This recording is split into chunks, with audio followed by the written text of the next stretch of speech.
그럼 그 중에 한 사람 죽잖아요. 그럼 탁 들어눕는단 말입니다. 그럼 사람들은 그 사람 죽은 거 알고 자리를 옮겨요. 그럼 시체는 그냥 있죠. 네. 그 사람이 죽었다는 거 어떻게 아는지 알아요?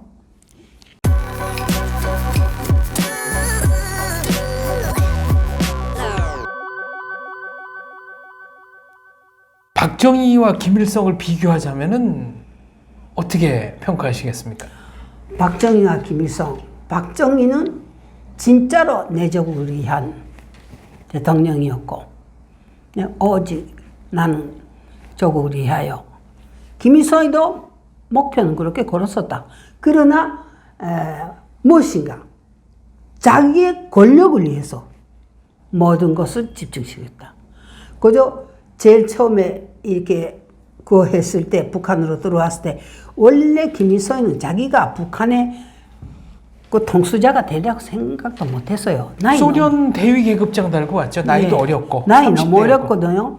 근데, 자기보다 선배 투사들이 많았단 말이에요.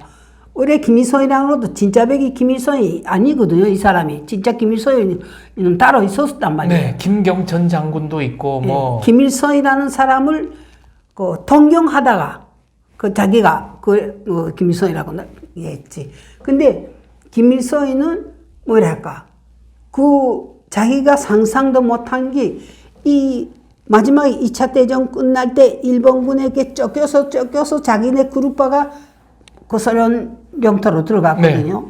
네. 그때 소련은 지금 2차 대전이 한창 할 때니까 레닌그라드 방어전투에 참가했다고 들었어요, 내가. 자기네 그룹파가. 그때 스탈린 눈에 들었단 말입니다.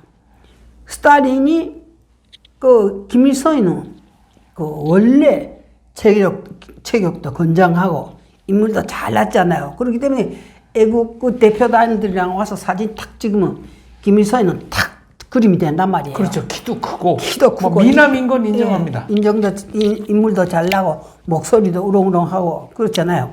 그러니까 스탈린 기억에 남아 있었단 말입니다. 근데 상상도 안 했던 한반도를 두 개로 가르자 이렇게 되었을 때 스탈린 머리에 탁 김일성이가 떠올랐단 말입니다. 그래서 자기도 상상도 안 하는 시기가 김일성인데 주어졌거든요. 그래서 갑자기 북한으로 들어왔는데 제일 처음에 들어왔으면 때는 남로당 출신이든 무슨 북한 출신이든 여러 가지 사람들을 가지고 정부를 구성했잖아요. 그러나 그 다음에 시간이 지나면서 자기 그룹파, 중국 동부지방의 중학생 때 이른바 빨치산파, 빨치산파 그 사람들 내놓고는 다 숙청했단 말입니다. 네, 뭐 소련파, 연안파, 갑산파, 뭐 남로당파 다 숙청했습니다. 남로당파도 다 남일이도 그렇잖아요. 다 죽어버렸잖아요. 그렇게 해서 오직 자기 권력을 위해서만 그랬단 말입니다. 진짜로 나라를 위해서, 백성을 위해서 정치를 한 게 아니란 말이에요. 거기서부터 차가 남기죠. 뭐. 박정희 대통령이 정말로 국민과 민족을 위해서 정치를 했다는 건 언제 그렇게 느끼십니까? 뭘 보고 그렇게 느끼십니까? 경제발전이죠. 경제발전이 아까도 말한 것처럼 같은 선에서 출발했는데 한국과 북한이 원래는 지하자원이 아무 지하자원도 없는 게 없습니다. 북한은. 네. 그렇게 지하자원이 풍부한 북한이 몇 배 앞서야 된단 말이에요.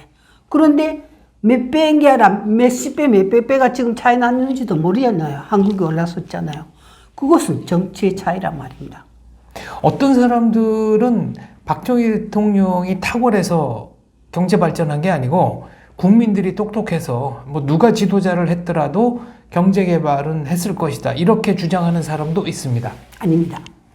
그것은 국민이 자기 의사를 다 발휘할 수 있게끔 사회를 만든 게 박정희 대통령이거든요. 그게 없이는 그런 사회적인 그런 제도가 없이는 못합니다. 북한 사람들이 얼마나 똑똑한지 알아요? 똑똑해요. 그래도 지금 아무것도 못하고 있잖아요. 나라는 지금 한국은 세계적으로 6등권 내에 들어갔죠. 네. 북한은 200등권 네? 뭐 세계에서 제일 못 사는 나라죠. 제일 와스트 나라. 네. 왜 그렇게 됐겠어요? 자원이 이렇게 부족한 나라가.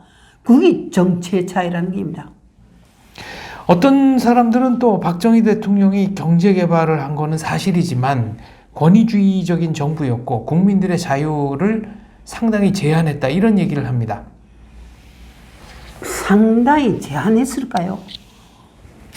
그때는 아직까지 군정 시대였으니까 군사덕 네. 쿠데타를 이렇게 해서 그랬으니까 그렇지. 그러나 오늘의 자유민주주의의 기초는 박정희 시대에 구축된 게 아닐까요? 그러지 않았으면 오늘과 같은 자유민주주의 사회가 오지 않았을 게 아니에요. 난 그렇게 생각하고 있어요. 국민들이 밥을 굶는 사회에서는 인권이 없다. 자유도 그렇게 큰 의미가 없다. 이렇게 보시는 겁니까? 자유민주주의가 없기 때문에 밥을 굶게 되는 거죠. 네. 아무것도 못하니까. 자기 우사로는 아무것도 할 수가 없으니까 밥을 굶게 되고. 생각해봤어요. 2,500만 나라에서 500만 가까운 사람들이 그런 걸 적었습니다. 북한의 고난의 행군 때 고난의 그랬습니다. 행군 때 그것도 한 3, 4년 동안에 네. 전쟁을 했어도 그렇게 죽지 않습니다. 한 500만 보십니까? 북한 당국은 80만, 또 국제사회는 뭐 300만 이렇게 국제적으로 300만이라고 이야기하죠. 내부에 있은 나로서는 500만은. 왜 500만이라 하는가?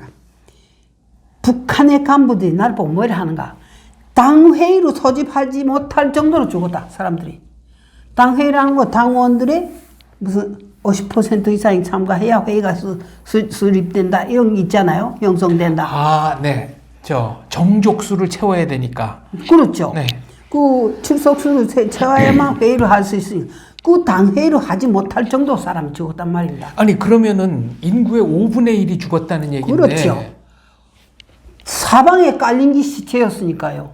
제가 300만 사망설을 얘기해도 어떤 분들은 좀 대량 아사가 있었던 건 많지만 숫자를 너무 부풀린 거 아니냐고 그러거든요. 근데 아닙니다. 500만은 제가 또 500만은 네. 죽었을 겁니다.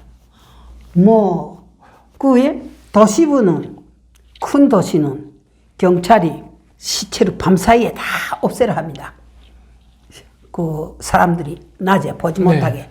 그렇게 해서 전문 시체를 처리하는데, 이 촌에 간 사람들은, 촌에서는 미처 시체를 처리 못해요. 그럼 시체 산더미처럼 쌓아놓고 그 시체가 그 자리에서 썩어서 그냥 너들너들해질 때까지 쌓아놓은 가득했어요. 유엔 산하기관에 근무하던 제 후배가 그때 이제 북한을 다녀왔는데 자기는 함흥 역전에 그렇게 시신이 많은 걸 보고 깜짝 놀랐다. 그렇죠. 트라우마가 생겼다고 하거든요. 그렇죠. 상상만 해도 끔찍하죠. 나는 지금도 무슨 생각이 나는가. 역전이라는 게 그저 겨울이고 여름이고 사람들이 모이는 데예요. 여름에는 비를 피하자면 역전에 가야 하고, 겨울에는 추위로 면하자면 역전에 가야 하고. 근데 자기들끼리 이렇게 모여서 몸을 이렇게 그래서 그 체온을 가지고라도 그러잖아요. 그럼 그 중에 한 사람 죽잖아요. 그럼 탁 들어눕는단 말입니다. 그럼 사람들은 그 사람 죽은 거 알고 자리를 옮겨요. 그럼 시체는 그냥 있죠. 네. 그 사람이 죽었다는 거 어떻게 아는지 알아요? 이 사람한테서 사람 몸에 이가 사방으로 와 빠져나와요. 몸속에 있던 이가. 네. 왜 그런가? 사람이 죽으면 피가 굳어지잖아요. 네. 그러니까 바람 못 먹잖아요. 그러면 다른 데로 가야 되거든요. 그게 이 시체로 넣고 사방으로 세탁게. 난 그거 봤을 때 지금도 몸소리 쳐요. 이들이 쫙 퍼져나가는 그 광경을 봤을 때 막 머리가 곤두서고에 그 공포라는 건 난 지금도 이제 안 먹어요. 500만 인구의 20%가 굶어 죽었다. 죽었습니다.